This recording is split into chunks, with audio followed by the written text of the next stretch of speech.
My name is Kason. This is my dad, Tennyson. He died when I was 8 years old. You have a beautiful son, funny, engaging. College-educated person, quite smart, worked at Alpine Medical. Very energetic. He loved to do sports. I was devastated when I found out that he was addicted to heroin. I could not believe it. Through the addiction, you start to lose him. And by the end, our son was not Tennyson anymore.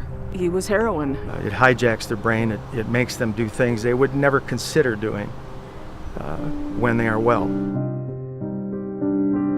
Hockey was a real love of his. He hurt his shoulder. He went to a physician. The physician gave him Oxycontin, which is a problem that is rather rampant.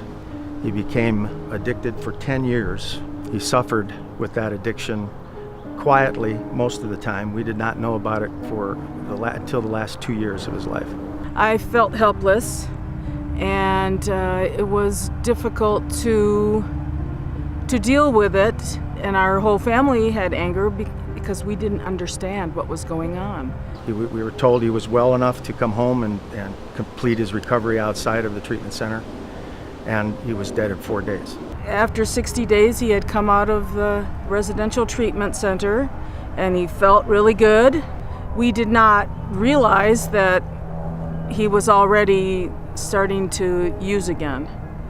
And he went in the bathroom and turned on the shower and turned on the fan, and it was going and going and going for like 45 minutes until all of a sudden we said, let's go knock on the door because it's been too long. And he didn't respond, so then we started to break down the door and get in there, and I started CPR as soon as I could, but it was to no avail. Of course, Celeste and I were devastated. It took me a lot of study, a lot of time to understand that it wasn't his fault. He didn't mean it. He certainly didn't want to do it. He hated it. And I will have difficulty most of my life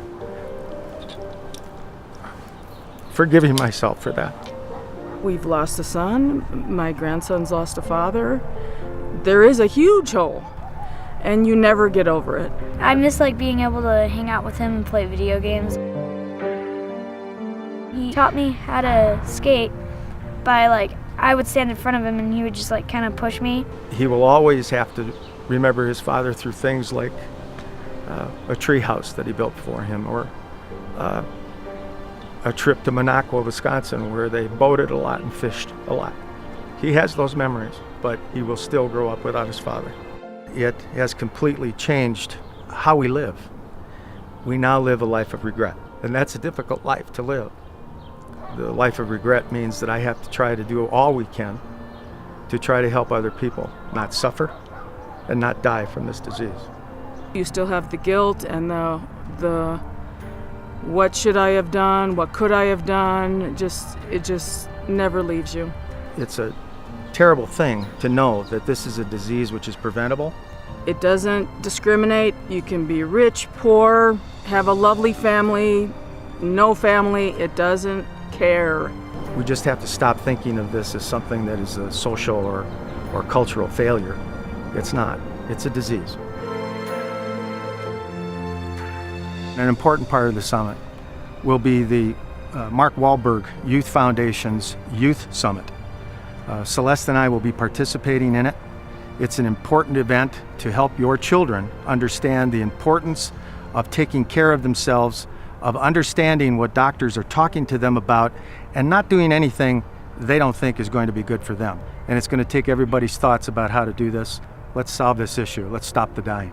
If it saves just one, is that enough for you? It's enough for me.